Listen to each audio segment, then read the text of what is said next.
Bonjour et bienvenue à notre chapitre 2, celui qui abordera les équilibres acide-base, soit les équilibres ioniques. Les acides et les bases sont des substances qui ont des propriétés antagonistes. Vous le savez, les acides réagissent avec les bases et vice-versa pour se neutraliser entre elles. Les acides ont souvent la propriété d'avoir une saveur aigre. Les acides colorent le papier litmus ou le papier tournesol en rouge. Les acides réagissent avec les métaux ou les oxydes basiques de métaux. Et ils neutralisent, c'est les acides, ils neutralisent les bases. Les bases, elles, ont une saveur plutôt amère. Elles colorent le papier litmus en bleu, donc le papier tournesol en bleu. Une base réagit avec les oxydes acides des non-métaux. Donc ça réfère à ce qu'on avait vu en NYA. Et les bases neutralisent les acides. On était, depuis le début de notre compréhension de ce que sont les acides et les bases, à la recherche d'une espèce chimique commune qui pouvait expliquer pourquoi tous les acides réagissaient très fréquemment de la même façon et pourquoi toutes les bases pouvaient aussi avoir le même comportement. Arrhenius a été un des premiers à proposer une théorie.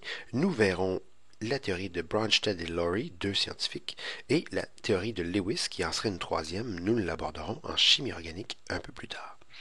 Pour l'instant, regardons la théorie d'Arrhenius, le même Arrhenius qui avait travaillé sur les constantes d'équilibre. Arrhenius se disait, lui, que un acide est une substance qui se dissocie dans l'eau en produisant des ions H+. Arrhenius travaillait sur les électrolytes, et les électrolytes sont des substances qui, lorsqu'on les met dans l'eau, font des ions et donnent à la solution la propriété de conduire l'électricité.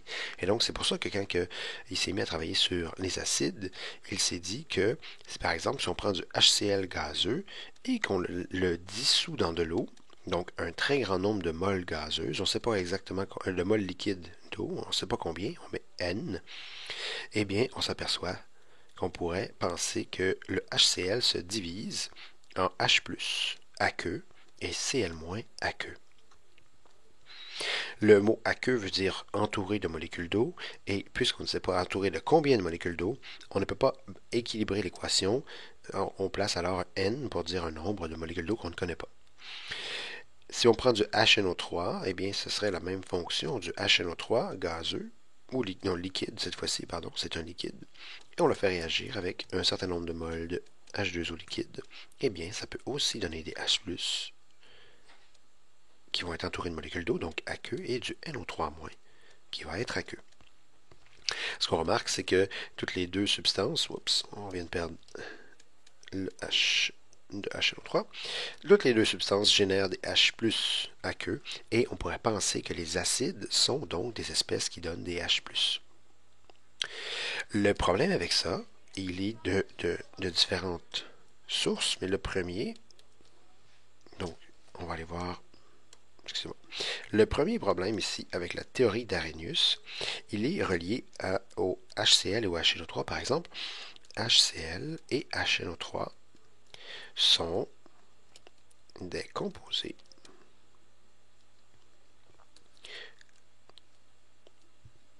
covalents, c'est-à-dire des moléculaires, qui forment des molécules avec des possibilités de liaison de Van der Waals. Et donc, H+, ne peut exister dans l'eau. Pourquoi H+ ne peut pas exister dans l'eau? Eh bien, H+, c'est dans le fond, c'est un proton. C'est comme H, il y a un proton et un électron, et donc H+ a perdu son électron. Ce n'est qu'un proton qui existerait dans l'eau. Ça se peut pas. Le proton veut des doublets libres.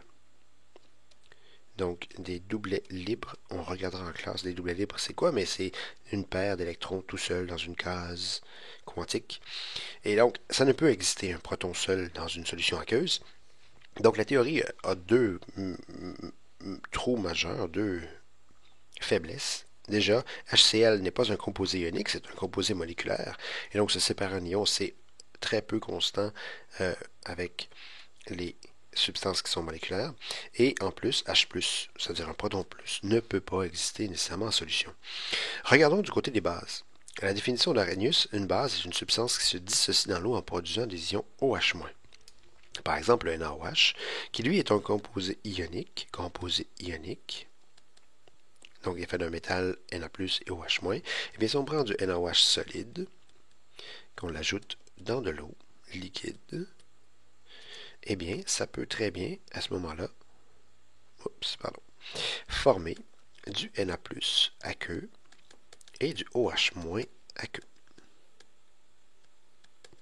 Le OH-, vous pouvez l'écrire de n'importe quelle façon, là, que ce soit OH-, OH-, OH-, ça va toujours être le même OH-.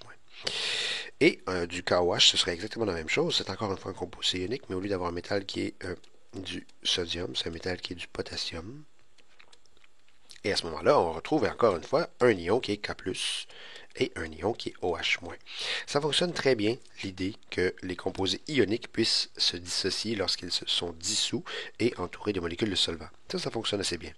L'ion responsable du caractère basique, c'est le l'ion OH-. Fait que là, ce qu'on a, c'est dans le fond, je vais l'écrire ici. L'ion responsable du caractère acide, c'est le H+. L'ion responsable du caractère basique, c'est le OH-. Et lorsqu'on avait une réaction de neutralisation, eh bien, ce serait comme si on avait H+ et OH- qui réagissent ensemble pour donner H2O. Où là, à ce moment-là, H2O est neutre et ne peut pas avoir de caractère ni acide ou basique.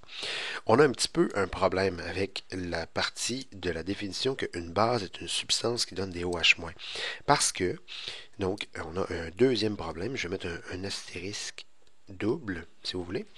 Notre deuxième problème avec cette théorie-là, c'est que NH3 est une base connue depuis l'Antiquité. Et comme elle est connue depuis l'Antiquité, on sait très bien qu'elle a un comportement qui est basique. On l'a observé. Et on ne peut pas expliquer avec le NH3 la formation de OH-. OK? Ne peut donner de OH-. Il n'y a pas de OH. Il n'y a pas de OH dans sa formule, le NH3. Donc, il y a un problème avec cette théorie d'Arrhenius-là. C'est un premier essai. Nous allons voir la théorie de Bronsted-Lowry qui, elle, s'adapte beaucoup mieux à ce qu'on connaît maintenant des solutions acides et basiques. À bientôt.